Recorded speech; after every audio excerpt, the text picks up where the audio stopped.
السلام علیکم ورحمۃ اللہ وبرکاتہ۔ اللہ تعالیٰ نے جن کو اولاد کی نعمت سے نوازا ہے انہیں اللہ کا بہت بڑا شکر ادا کرنا چاہیے۔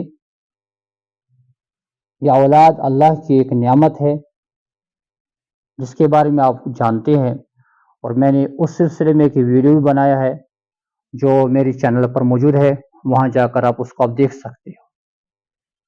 اس اولاد کے بارے میں ہم آج پھر بات کریں گے کہ اولاد یعنی بچے، ماں باپ پر کچھ حقوق ہیں ان بچوں کے، جن حقوق کا جاننا ہم سب کے لیے ضروری ہے۔ ایک حق بنتا ہے کہ ماں باپ ہمیشہ کوشش کرے میرا بچہ صحت مند رہے، میرا بچہ ہمیشہ خوش و خرم رہے، میرے بچے کو کسی طریقے سے کبھی بھی کوئی تکلیف نہ پہنچے۔ چنانچہ ہم دیکھتے ہیں ہر ایک ماں باپ بچے کے بارے میں بڑی محنت کرتا ہے، بچوں کو کھلاتا ہے، پلاتا ہے، بچوں کی تعلیم و تربیت کی طرف خاص توجہ ہے ماں باپ کی۔ مبارک بات ہے یہ بات، لیکن کچھ لوگ ایسے بھی ہیں جو اپنے بچوں کے معاملات میں بڑی لاپرواہی بھی کرتے ہیں۔ کچھ لوگ ہیں جو شاید کبھی کبھی یہ تمنا بھی کرتے ہوں گے کہ شاید ہمیں اولاد نہ ہوتی تو اچھا ہوتا۔ قرآن میں سورہ بنی اسرائیل میں آیت نمبر 31 میں ہے، اللہ تعالیٰ فرماتے ہیں اعوذ باللہ من الشیطان الرجیم بسم اللہ الرحمن الرحیم وَلَا تَقْتُلُوا أَوْلَادَكُمْ خَشْيَةَ إِمْلَاقٍ، اپنے اولاد کو مفلسی کی وجہ سے مار نہ ڈالو۔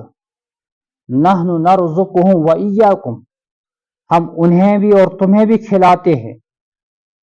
إِنَّ قَتْلَهُمْ كَانَ خِطْئًا كَبِيرًا، یقیناً ان کو مار ڈالنا، ان کو قتل کرنا گناہ کبیرہ ہے۔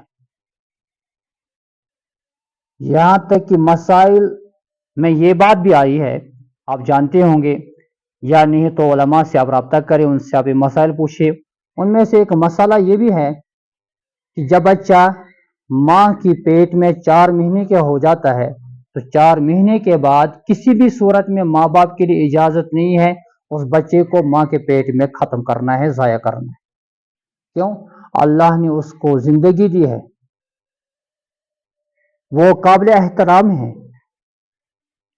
جب یہ بچہ دنیا میں آ جاتا ہے، کچھ ٹائم پیٹ میں گزرنے کے بعد پھر ماں باپ پر ایک ذمہ داری بن جاتی ہے کہ اس بچے کو دودھ پلائے۔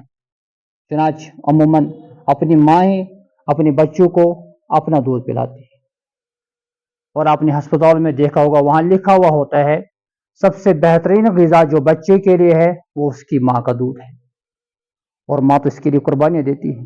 الحمدللہ اس وقت جو بچہ بالکل ہر اعتبار سے اپنے بڑوں کا محتاج ہوتا ہے، کھانے کے لیے، پینے کے لیے،